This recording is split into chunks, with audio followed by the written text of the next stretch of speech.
శుభమస్తు. ఓం నమ శివాయ. కైలాస శిఖరే రమ్యే, కైలాస పర్వతం పైన ఆదిదేవుడు కొలువై ఉన్నాడు.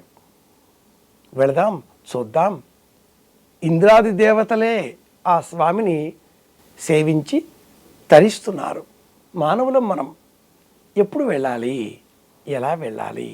ఏ విధంగానైతే సనాతన ధర్మంలో పుష్కర కాలం 12 ఏళ్లకు ఒకసారి శిఖర స్నపనం నిర్వహిస్తారో, పుష్కరాలు నిర్వహిస్తామో, అదేవిధంగా 13 సంవత్సరాలకు ఒకసారి కైలాస దర్శనం చేయగలిగితే ఆ జన్మ ధన్యమైనట్లే, ఆ జీవుడికి శివానుగ్రహం సంపూర్ణంగా లభించినట్లే.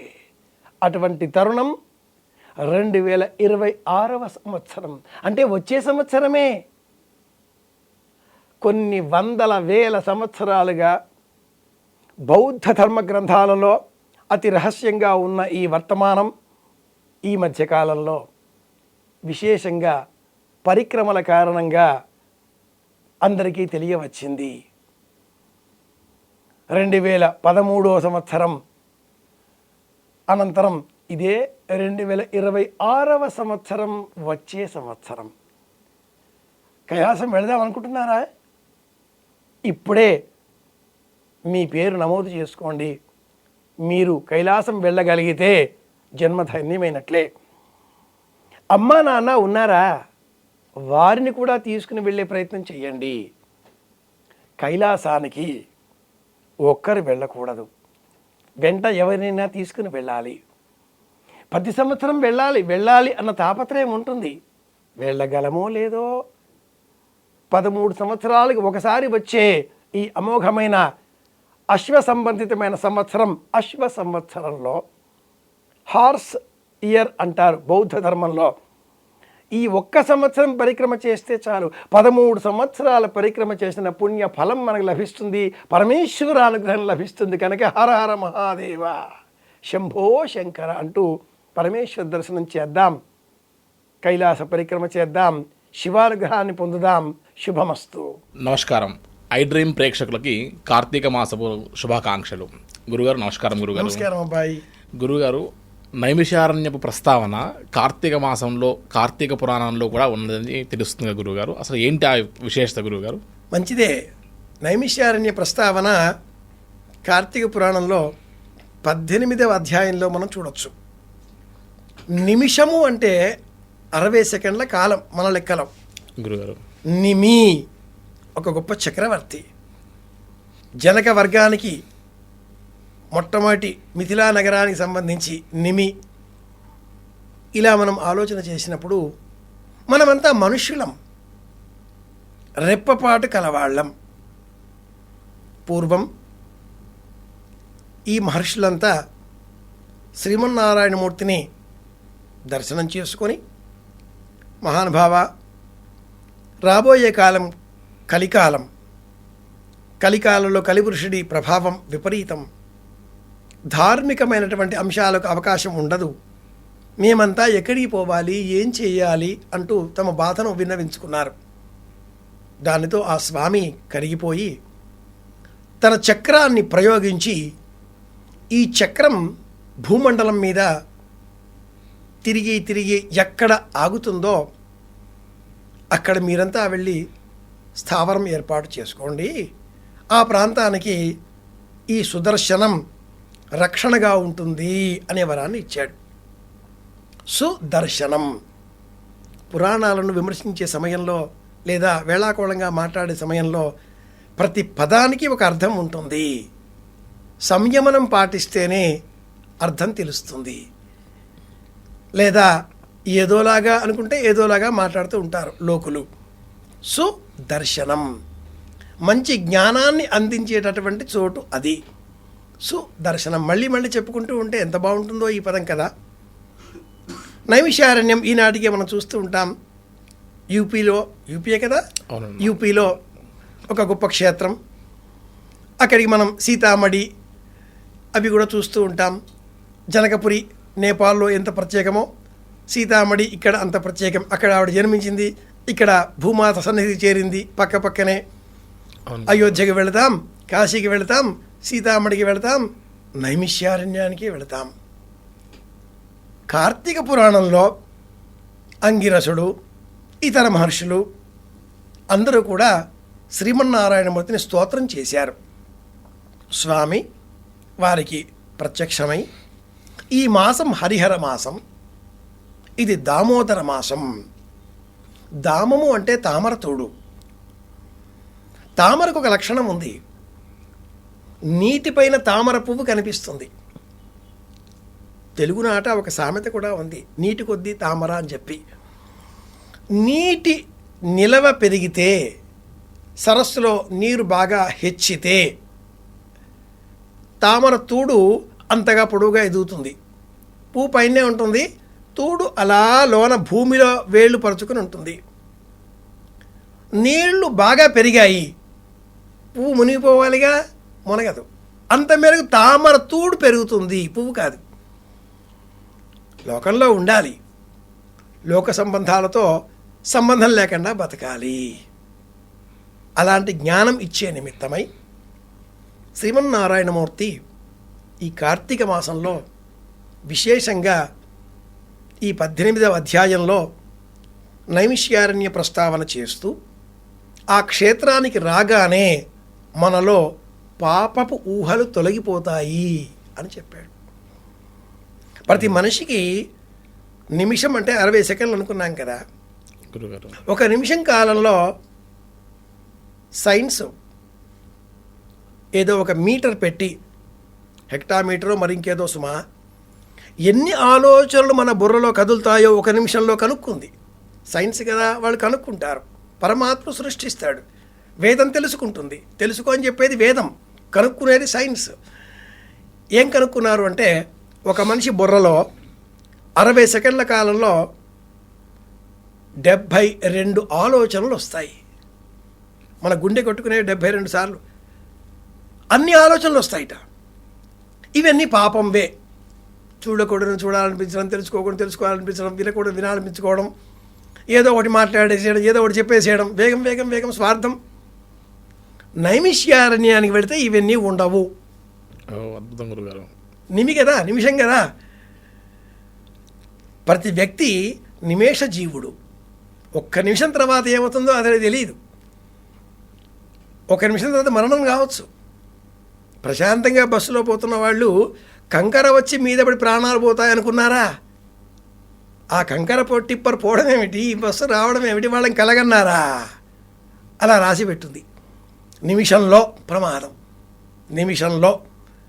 ఆ నిమిషకాలం మన చేతిలో ఉన్నప్పుడు బ్రతికి ఉన్నాం కదా. ఈశ్వర శ్రీమన్నారాయణ, ఓం నమో నారాయణ, ఓం నమ శివాయ అనాలి అనిపించే బుద్ధి ఆ నిమిషం కోసం నీలో కలిగే ఆలోచన నైమిష్యారణ్యంలో కలుగుతుంది అన్నాడు గురుగారు. కాబట్టి మహర్షులంతా నైమిష్యారణ్యానికి వెళ్ళి అక్కడ శౌనకాదు మహర్షులంతా కూడా తపస్సు చేయడం, సత్రయాగం చేయడం, ధర్మబోధ.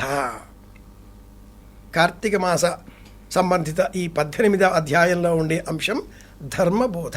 ధార్యతేది ధర్మ, అనుసరించు, పాటించు, ప్రవర్తన మార్చుకో, జీవితాన్ని నియమబద్ధం చేసుకో. ఈ 4 మాటలే ప్రధానంగా మనం స్వీకరించాలి. ఇది విషయం. గురుగారు, ఈ కార్తీక మాసంలో ఈ 18వ రోజు నాడు సత్యనారాయణ స్వామి వారి వ్రతం కూడా ఆచరించేటువంటి ఒక విధానం చెప్తారా గురుగారు? అవునాయన, కార్తీక మాసం అంటే చాలామందికి ఏ జ్ఞాపకం వచ్చేది, కార్తీక మాసం అంతా కూడా చేసుకోలేకపోయామే అనే బాధ లేకుండా సత్యనారాయణ వ్రతం చేసుకోవాలి. ఏదో ఒక రోజు. ఏ రోజు? ఏదో ఒక రోజు గురుగారు. ఏదో ఒక రోజు కాకుండా ఇంకేదైనా మాసం, ఏ మాసంలో ఇలా ఎక్కడైనా ఉందా? సత్యనారాయణ వ్రత కథలోనే చెప్పబడి ఉంది. మాఘే వా మాధవే మాసి కార్తికే వా శుభే దినే సంగ్రామ ఆరంభ వేళాయాం యదా క్లేశస్య సంభవః ఏకాదశ్యాం పౌర్ణిమాయాం రవి సంక్రమణేపి వా యస్మిన్ కస్మిన్ దినే మర్త్యో భక్తి శ్రద్ధ సమన్వితః. సత్యనారాయణ వ్రత కథల్లో ఉండే 170 శ్లోకాలలో మొదటి అధ్యాయంలో ఉండే 36 శ్లోకాలలో ఈ శ్లోకం 18, 19 శ్లోకాలు. గురుగారు, ఏకదా నారదాయోగి పరానుగ్రహకాంక్షయ అని మనమంతా కూడా సత్యనారాయణ చెప్పుకుంటూ ఉంటాం. ఆ కథలు కూడా ఏకదా నైమిషారణ్యే ఋషశౌనకాదయ ప్రపచ్చురానందం సర్వే సూతం పౌరాణికం ఖలు ప్రారంభమవుతూ ఉంటుంది. గురుగారు సూతుడు శౌనకాది మహర్షులు నైమిషారణ్యంలో సూతుడు శౌనకాదులకు ఈ వ్రతాల కథలన్నీ కూడా చెప్తూ వచ్చాడు. గురుగారు నారదుడు లోకాలన్నీ కూడా తిరుగుతూ మనుష్యులోకం వచ్చి మనుషులకు ఈ బాధలు ఎలా దొరికిపోతాయా అని ఆలోచన చేసి వైకుంఠానికి వెళ్ళాడు. ఈ కథ ఎక్కడ బీజం? నైమిషారణ్యంలోనే. ఆ స్వామి ఏం చెప్పాడు? ఇది సత్యవ్రతం, ఇది ఎలా చేయాలంటే రంభాఫలం ఘృతక్షీరం గోధుమస్య చ చూర్ణకం అభావేశాలి చూర్ణం వా శర్కరాంచ గుడం తథా సపాదం సర్వభక్ష్యాణి. గోధుమ పిండి, అది లేకపోతే బియ్యం పిండి, అరటిపళ్ళు, చక్కెర, పంచదార, బెల్లం పొడి ప్రసాదం తినమన్నాడయ్యా. అంతేగాని సిరాలు ముద్దలు ముద్దలు చేసుకుని తినమని చెప్పలేదు. సపాదం సర్వభక్ష్యాన్ని, పొడి ప్రసాదం. అన్నాద్ అష్టగుణం పిష్టం పిష్టాత్ అష్టగుణం పయ. ఆయుర్వేద సూత్రాన్ని అనుసరించి అన్నం కంటే పిండి 8 రెట్లు బలం. సత్తు పిండి బలం చెప్తాంగా, జొన్నలు వేయించితే. అవును గురుగారు. పిండి కంటే కూడా 8 రెట్లు పాలు బలం. ఈ కాలంలో పిండి తినాలి, జొన్న పిండి తినాలి, గోధుమ పిండి తినాలి, బియ్యం పిండి తినాలి. అలా బుక్కేయాలి. అలా ఉట్టిదా తింటారండి. జామపండు ముక్కలు, అరటిపండు ముక్కలు, కొబ్బరి ముక్కలు కలుపుకొని, చప్పగా ఉండదు, కాసింత బెల్లం వేసుకొని ఎలా తినాలి? ఊరికే తినకూడదు. సత్యనారాయణమూర్తి, సత్యదేవ, అబద్ధాలు ఆడడం తండ్రి అంటూ చెప్పి తినండి. గురుగారు 5 కథలలో అమోఘం పుండరీకాక్షం నృసింహం తెచ్చి సూతనం. ఈ 5 కథలలో ఉండే అంశం ఒకటే. 1వ కథ, వృద్ధ బ్రాహ్మణుడు తెలుసుకున్నాడు, ఆచరించాడు, పుణ్యాత్ముడయ్యాడు. ఒక బీద బ్రాహ్మణుడు తెలుసుకున్నాడు, విన్నాడు, ఆచరించాడు, పుణ్యాత్ముడయ్యాడు. మొదటి కథ. గురుగారు 2వ కథలో కట్టెలు అమ్మే వ్యక్తి ఈ వ్రతం చూశాడు. ఈ కట్టెల మోపు అమ్మితే ఎంత డబ్బు వస్తుందో దాంతో వ్రతం చేస్తానన్నాడు, చేశాడు, పుణ్యాత్ముడయ్యాడు. గురుగారు ఒక రాజు సంతానం లేదు అని తెలుసుకుని భద్రశీల నది పక్కన వ్రతం చేస్తూ ఉంటే సాధువు వైశ్యుడు చూచాడు, గురుగారు ఆచరించామనుకున్నాడు, ఆచరించలేదు, కానీ ఫలితం వచ్చింది. ఆగ్రహానికి గురయ్యాడు, కష్టాల పాలయ్యాడు. గురుగారు 4వ కథలో కూతురు, తల్లి, కళావతి, లీలావతి అయ్యయ్యో అనుకున్నారు, వ్రతం చేశారు, స్వామి అనుగ్రహం కలిగింది, కష్టాల నుంచి గట్టెక్కారు. ప్రసాదం తిని వచ్చిన కళావతి కూడా తన భర్తను చూడగలిగింది. గురుగారు 5వ కథలో తుంగధ్వజుడు అనే పేరు గల రాజు అహంకారంతో గొల్లవాళ్ళు ఇచ్చారు అని ప్రసాదం తీసుకోలేదు, కష్టాల పాలయ్యాడు. తిరిగి వచ్చి మళ్ళీ వాళ్ళతో వ్రతం చేశాడు, కష్టాల నుంచి గట్టెక్కాడు. గురుగారు కథాం వాసనయాద్యస్తు వశ్యేద్యా వ్రతముత్తమం. కథను చేసే శక్తి లేకపోయినా వినండి, తెలుసుకోండి, పాటించండి, పుణ్యం కలుగుతుంది. 170 శ్లోకాల 5 కథల సమాహారం. గురుగారు పూర్వం 13 కథలు చెప్పేవాళ్ళు. అందులో రామాయణం కూడా ఉండేది, మహాభారతం కూడా ఉండేది. నేటికి అన్నవరంలో 9 కథలు మిగిలాయి. ఈ 9 కథలు కూడా ఇంటింటా 5 కథలుగానే మారిపోయాయి. అన్నింటిలో ఉండే ఆ సారాంశం ఒకటే, సత్యం పలకండి, ఒక్కరోజైనా ధర్మంగా బతకండి, ఒక్కసారైనా జీవితాన్ని నియమబద్ధంగా మార్చుకునే ప్రయత్నం చేయండి. ఒకప్పుడైనా క్రమేణా అలా అలవాటు పడిపోవాలి. ఇది ఈ 18వ రోజు సత్యనారాయణ వ్రతం చేసే నిమిత్తమే మనం స్వీకరించవలసిన ఒక ఓత్ అంటాం, ప్రతిజ్ఞ. అంతేకాని సత్యనారాయణ వ్రతం అనగానే బంధువులు విలువాలి, బట్టలు పెట్టాలి, వంటలు చేయించాలి, పెద్దగా వ్యవహారం చేయాలి, బట్టలు తీసుకోవాలి, బట్టలు పెట్టాలి, వ్రతం చేస్తూ వచ్చారా అక్కయ్య, కూర్చొని కాఫీలు తాగారా, టిఫిన్లు అయ్యాయా, ఇలా అడిగితే అది వ్రతమే కాదు, షో అవుతుంది, ప్రచారార్థం అవుతుంది. సత్యవ్రతం మనసులో సంకల్పం చేయాలి. నేను ఈ ఒక్కరోజైనా అబద్ధం ఆడకుండా ఉంటాను. ఏప్రిల్ 1 విడుదల అనే ఒక సినిమాలో ఒక్కరోజైనా అబద్ధం ఆడకుండా ఉండాలి ఈ నెలాఖరు వరకైనా అనే ఒక నియమాన్ని సూచిస్తుంది కథానాయకుడితో ఆ చిత్రంలో. వంశీ గారి సినిమా అనుకుంటాను. పురాణాలలో, కార్తీక పురాణాలలో సినిమాల ప్రస్తావన ఏమిటా అంటే, ఉదాహరణగా ఈనాటి సమాజానికి, మీ పోటీ వారికి ఇవే అవసరం కాబట్టి జ్ఞాపకం చేసుకుంటే, సత్యం బ్రూయాత్ ప్రియం బ్రూయాత్ న బ్రూయాత్ సత్యం అప్రియం ప్రియంచ నాంతం బ్రూయాత్ ఏష ధర్మ సనాతన. ఈ సారాంశమే 18వ రోజున మనం తెలుసుకోవలసిన అంశం. ఇది విషయం. గురుగారు సత్యవ్రతం గురించి, అదేవిధంగా కార్తీక మాసంలో 18వ అధ్యాయం చాలా అద్భుతంగా వివరించారు గురుగారు. ధన్యవాదాలు గురుగారు. కృష్ణార్పణం. And for more videos, Please subscribe to iDream. Please subscribe to iDream. Please subscribe iDream. And please subscribe to iDream.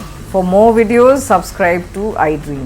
please like, share and subscribe to the channel. Congratulations, iDream. Subscribe to iDream. Subscribe to iDream. So subscribe to iDream Media. iDream ki iDream team andarki huge congratulations. Please subscribe iDream Media. Please subscribe to iDream.